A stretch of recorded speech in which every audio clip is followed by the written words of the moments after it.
ഈശോ മിശിഹായിക്ക് സ്തുതിയായിരിക്കട്ടെ. ഹല്ലേലൂയ. എല്ലാ കുടുംബാംഗങ്ങൾക്കും കുഞ്ഞുങ്ങൾക്കും സ്വാഗതം. ഹല്ലേലൂയ. എങ്ങനെയൊക്കെ ഏതൊക്കെ തരത്തിൽ വിഷ് ചെയ്താലാ കുഞ്ഞുങ്ങളെ ഓടിവായോ. പ്രിയമുള്ള സഹോദരങ്ങൾ സുഖമായിരിക്കുന്നു കേട്ടോ. ഞാൻ അടുത്ത ആഴ്ച ഒരു ഡീക്കന്മാരുടെ ധ്യാനത്തിന് വേണ്ടി ഇങ്ങനെ പ്രാർത്ഥിച്ച് ഒരുങ്ങിക്കൊണ്ടിരിക്കുന്ന ദിവസങ്ങളാണ്. നിങ്ങൾ പ്രാർത്ഥനയിൽ പങ്കുചേരണം. ഇനിയിപ്പോൾ കൺവെൻഷൻ ധ്യാനങ്ങളിലെ അറിയിപ്പുകൾ ആദ്യവള്ളി കൺവെൻഷൻ അട്ടപ്പാടിയിലുള്ളത് നിങ്ങൾക്ക് അറിയാമല്ലോ ഓൾറെഡി. നാളെ ആദ്യവള്ളി കൺവെൻഷൻ.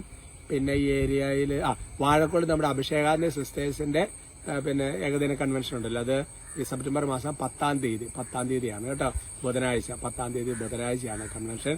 ആളുകൾ നിങ്ങൾ സാധാരണ പോകുന്നവരെല്ലാം പ്രത്യേകം ഓർപ്പിക്കുന്ന കാർഡ് വിട്ടേക്കാം കേട്ടോ. ഇതൊക്കെയാണ് പറയത്തേക്ക് വിശേഷങ്ങൾ.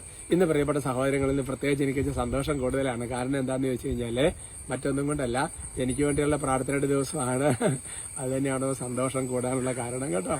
പ്രാർത്ഥിക്കാവോ? ഞാൻ പ്രത്യേക ചില നിയമങ്ങൾ വെച്ചിരിക്കുകയാണ്. പ്രാർത്ഥിക്കാവോ? നന്മ നിറഞ്ഞ മറിയമേ സ്വസ്തി, കർത്താവ് അങ്ങയോട് കൂടെ സ്ത്രീകളിൽ അങ്ങ് അനുഗ്രഹിക്കപ്പെട്ടവളാകുന്നു. അങ്ങയുടെ ഉദരത്തിന് ഫലമായി ഈശോ അനുഗ്രഹിക്കപ്പെട്ടവനാകും. പരിശുദ്ധ മറിയമേ തമ്പുരാന്റെ അമ്മേ, പാപികളായ ഞങ്ങൾക്ക് വേണ്ടി ഇപ്പോഴും ഞങ്ങളുടെ മരണസമയത്തും തമ്പുരാനോട് അപേക്ഷിച്ചു കൊള്ളണമേ. ആമേൻ. Praise the Lord. പ്രിയമുള്ള സഹോദരങ്ങളെ, ഇന്നത്തെ നമ്മുടെ വിഷയത്തിന്റെ തലക്കെട്ട് പ്രഭാഷകന്റെ പുസ്തകം 3-ാമത്തെ അധ്യായം. നിങ്ങൾ മൊത്തം ഒന്ന് വായിക്കുന്നത് നല്ലതാണ്. 12-ാമത്തെ വാക്യം ബേസ് ചെയ്തിട്ടാണ് ഇന്ന് പറയുന്നത്. പ്രിയമുള്ള സഹോദരങ്ങളെ, തലക്കെട്ട് കൊടുത്തിരിക്കുന്നത് ഇങ്ങനെയാണ്: എന്തൊക്കെ പറഞ്ഞാലും അപ്പനല്ലേ എന്നുള്ളതാണ്. എന്റെ പ്രിയപ്പെട്ട സഹോദരങ്ങളെ, ദൈവത്തിന്റെ വചനം പഠിപ്പിക്കുക മകനെ, അതായത് നിന്റെ പിതാവിനെ വാർദ്ധക്യത്തിൽ സഹായിക്കുക, മരിക്കുന്നത് വരെ അവന്റെ ദുഃഖം ഉണ്ടാക്കരുത് എന്നുള്ളതാണ്.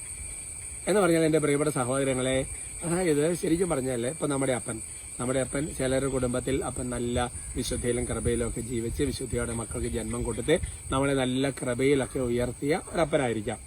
ചില കുടുംബം നേരെ തിരിച്ചായിരിക്കാം, കുടുംബം നോക്കാത്ത ആളായിരിക്കാം. ചിലവർ മദ്യപാനത്തിന് അടിമപ്പെട്ട ഒരാളായിരിക്കാം. അങ്ങനത്തെ പലതരത്തിലുള്ള അവസ്ഥകൾ ഒരു പക്ഷേ അനുഭവപ്പെടുന്നുണ്ടാവാം. അപ്പൊ ഞാനൊരു തലക്കെട്ട് പിടിക്കുന്നത്, എന്തൊക്കെ പറഞ്ഞാൽ അപ്പനല്ലേ, എന്തൊക്കെ പറഞ്ഞാൽ ഇവിടെ അപ്പനല്ലേ. ഒന്നും നമുക്ക് ജന്മം നൽകിയില്ലേ അല്ലേ. ചെറുപ്പ കാലഘട്ടത്തിൽ അന്നൊക്കെ വന്ന് നമുക്ക് രോഗം വന്നപ്പോൾ നമ്മൾ എടുത്തുകൊണ്ട് ഓടിയല്ലോ ഈ അപ്പൻ അല്ലേ. ഉറക്കളച്ചിരുന്ന അമ്മയോട് കൂടെ ഉറക്കളച്ചിരുന്ന രാത്രികളില്ലേ. അതുകൊണ്ട് ഞാൻ പറയും, എന്തൊക്കെ പറഞ്ഞാൽ അപ്പനല്ലേ. ഞാൻ എൻ്റെ ചാച്ചനെ കുറിച്ച് ഓർക്കുമ്പോൾ, എൻ്റെ ചാച്ചനെ അമ്മച്ചി സ്വർഗത്തിലാണെന്ന് എനിക്കറിയാം. അപ്പം 4-ാം ക്ലാസ് വരെ പഠിച്ചിട്ടുള്ളൂ.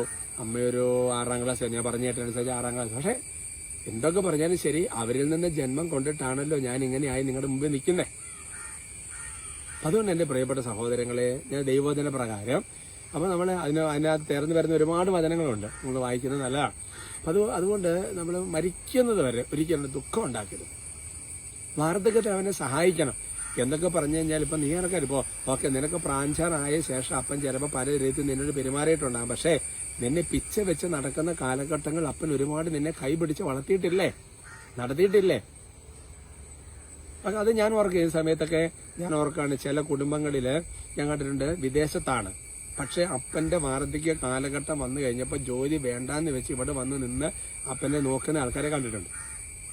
എന്നിട്ട് അപ്പന്റെ മരണശേഷം മാത്രം പോയ ശുശ്രൂഷിക്കാൻ വേണ്ടി മാത്രം വന്നു കയറിയ ആൾക്കാരെ ഞാൻ ഓർക്കുക. ഇവിടെ പ്രായമുള്ള അമ്മച്ചിമാര് വിഷമിപ്പിക്കരുത്. ഇത് അവരെല്ലാം ഉദ്ദേശിച്ചിട്ട് ഞാൻ പറയുന്ന ഒരു വചനം തന്നെയാണ് കേട്ടോ.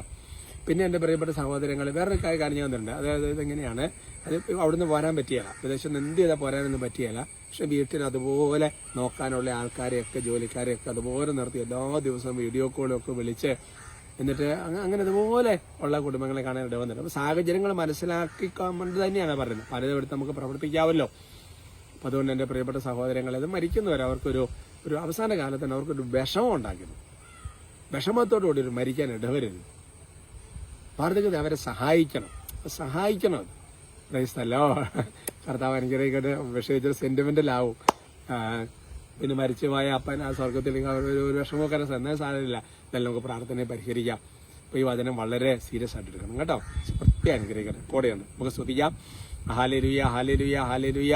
കർത്താവെ, ഞങ്ങളങ്ങനെ സ്തുതിക്കുന്നു, ആരാധിക്കുന്നു, നന്ദി പറയുന്നു, മഹത്വപ്പെടുത്തുന്നു.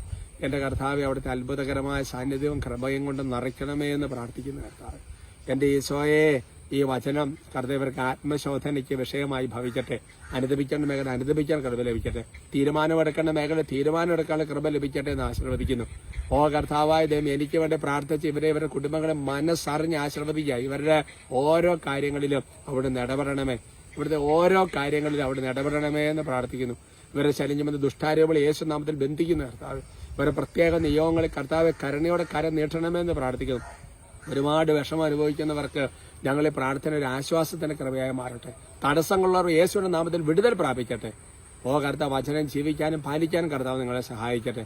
നമ്മുടെ കർത്താവ് ഈശോമിശിഹായുടെ കൃപയും പിതാവായ ദൈവത്തിന്റെ സ്നേഹവും പരിശുദ്ധാത്മാവിന്റെ സഹവാസവും നിങ്ങൾ എല്ലാവരോടും കൂടി ഉണ്ടായിരിക്കും, ഇപ്പോഴും എപ്പോഴും എന്നേക്കും. ആമേൻ.